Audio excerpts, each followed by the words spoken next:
Welcome back mga ka-Rusi. Nandito na naman tayo para mag-review ng motor ng Rusi. Bibigyan na naman tayo ng idea sa mga gustong maglabas ng ganitong unit. Bali nga pala sa mga gustong maglabas ng ganitong unit, ito po ay kilala sa tawag na CX110 Yuri. Yan po, malinaw po. Okay, bali magbibigay lang po tayo ng short review po nito. Umpisahan na po natin. Dito po muna tayo sa kanyang unahang bahagi. Dito po sa kanyang gulong sa unahan po, bali mags na rin po siya at disc brake na rin po. Ang size po ng kanyang gulong sa unahan po ay 2.50 by 17. Yan po, bali rim 17 po yung kanyang mags. Pero ang kanyang exterior po ay 2.50 po yung size po ng kanyang exterior. Yan po yun. Bali ang kanyang telescopic fork po ay mayroon pong tatak na Rusi po. Yan po, sticker lang po yan. At ang kanyang parting itaas po, yan tapalodo po niya o front fender po ay mayroon pong reflector sa tagiliran. Yan, nakikita po ninyo yung dilaw po.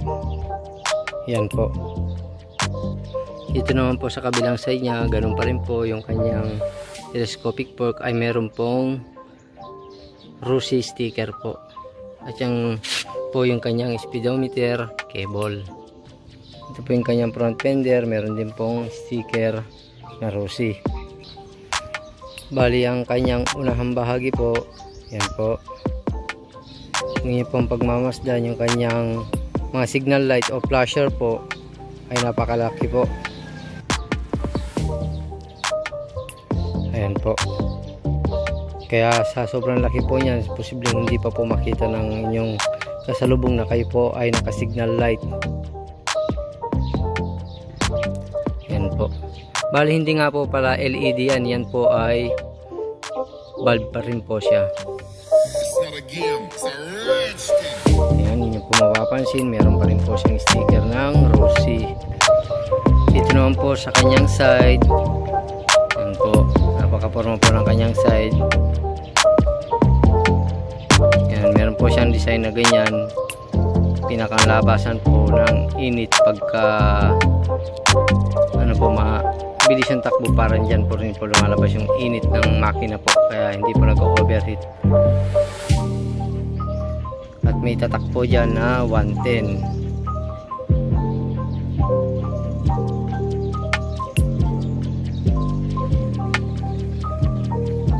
Dako naman tayo dito sa kanyang likurang bahagi.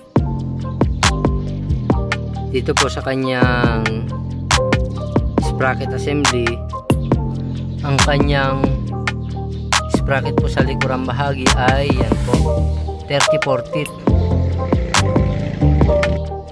At sa kanyang engine naman po ay 15 teeth. Bali high speed po yan. Okay lang po yung ganyang combination dahil pang service lang po yung ganitong unit, hindi po siya pwedeng pang sidecar. Pero kung isa sidecar po, lalakyan po ninyo yung size po ng kanyang mga sprocket. Sige, pagka pang sidecar po, dapat mas malaki po ang sprocket sa likuran. Yan naman po ang size ng kanyang gulong, 2.75 rim 17 po. Po, malinaw po. Mas malaki po yung exterior ng likuran, pero po ang mags po niya ay rim 17. Same lang po sa unahan. Yung exterior lang po ang mas lumaki. Ito naman po ang kanyang footrest. Yan po, yung tapakan po ng angkas. Kung nyo pong pagmamasdan, basta design, iba po yung design po niya sa mga ibang unit po. At meron po ritong sticker ng RSW. Ibig sabihin po niyan, yan po ay Ramsword. At dito naman po meron po siyang pinakang chain cover po para hindi po mapadikit yung paa po na angkas sa kadena. Pinakang ano po niya yan, protection din po, kaya maganda po may ganyan rim po.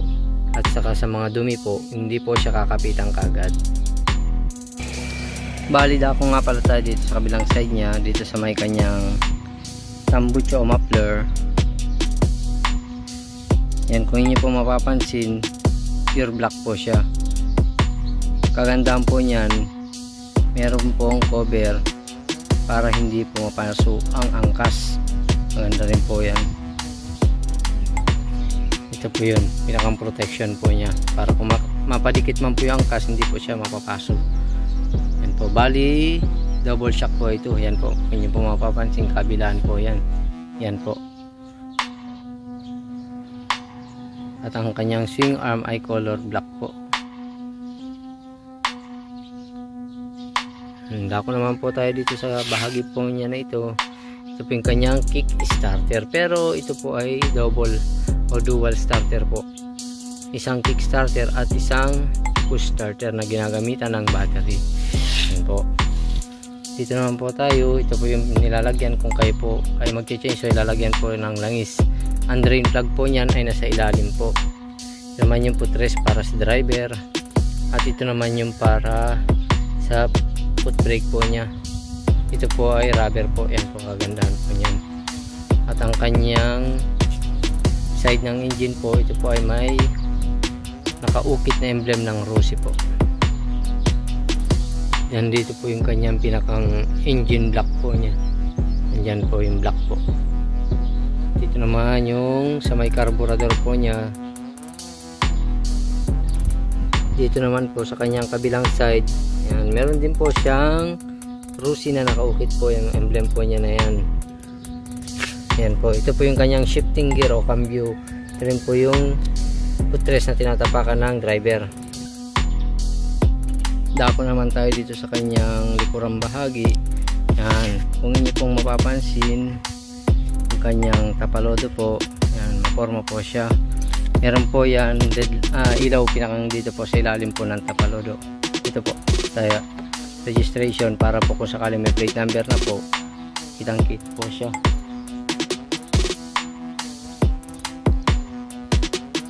Ngayon naman, dako tayo dito sa kanyang likurang bahagi na yan. Kung inyo po mapapansin yung kanyang flasher at tail light o stop light, yan po, napakaporma po. Sa flasher po niya, mga signal light nakahiwalay. Yan po. Yan. Hindi po siya nakasama dun sa pinakang tail light o stop light, kasi kadalasan po nandun. Ito po ay nakahiwalay po. Ito po yung kanyang flasher o stop light po. Ay, flasher. At ito naman po yung kanyang stop light sa taas. Ang flasher. Ito reflector lang po yan para pag sakaling may kasunod po kayo na replika ng tinama ng ilaw, magre-reflect po sa kanya. Yan po. Hindi rin po ito LED. Bulb din po ito na bulb light. Yan po.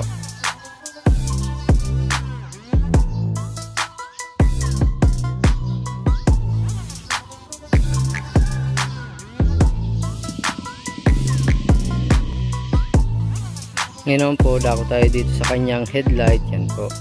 Yan po yung kanyang headlight. Balik niyo pong pansin, napaka-forma rin po ng headlight po niya. Hindi po siya LED. Yan, lapitan po natin. Yan po. Ito po yung pinakang dim light po niya. Yung maliit na ilaw na po yan. Ito po yung sa headlight. Yan. Ito naman po yung pinakang preno po sa disc brake po sa unahang bahagi po niya. Ngayon naman, dako tayo sa kanyang speedometer panel po o yung pinakang dashboard. Ito po. Yan. Pero may plastic pa lang po yan. Hindi pa po tinatanggal. Yan po. Bali, hindi po ito digital. Analog pa rin po ito. Yan po. Hindi po mapapansin po. Yan. Bali nga po pala, 4 speed nga lang po pala ito. Hindi po siya 5 speed. Hindi po yung makikita po yung mga indicator po niya para po sa paglilipat ng cambio na 1, 2, 3, 4. At ito naman yung kanyang sa fuel tank po niya para makita po kung full or hindi po. Ito yung kanyang throttle po. At ito naman yung sa switch po ng ilaw, push starter.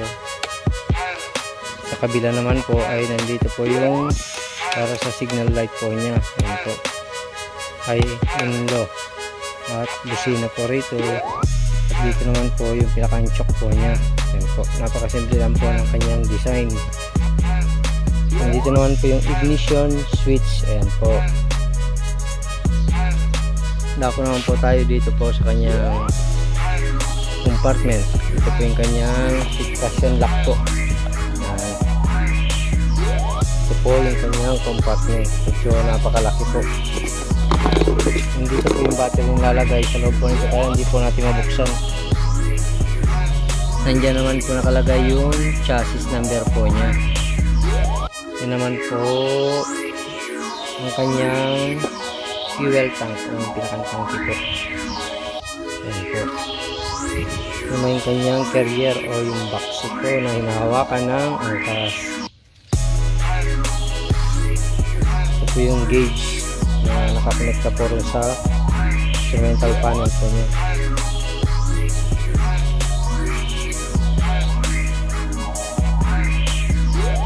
Dito naman sa kanyang upuan o saddle, napakapapal po niyan, kaya relax pong upuan ng driver at ng angkas po.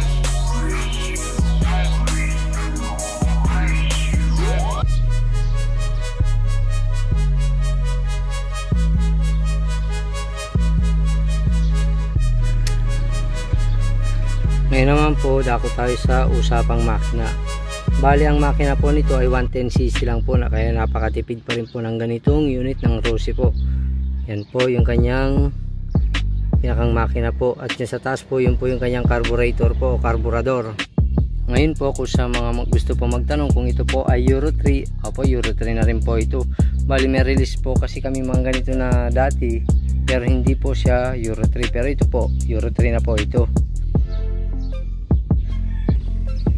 Ngayon naman po, iikutan po natin siya para makunan po yung buong anggulo po niya.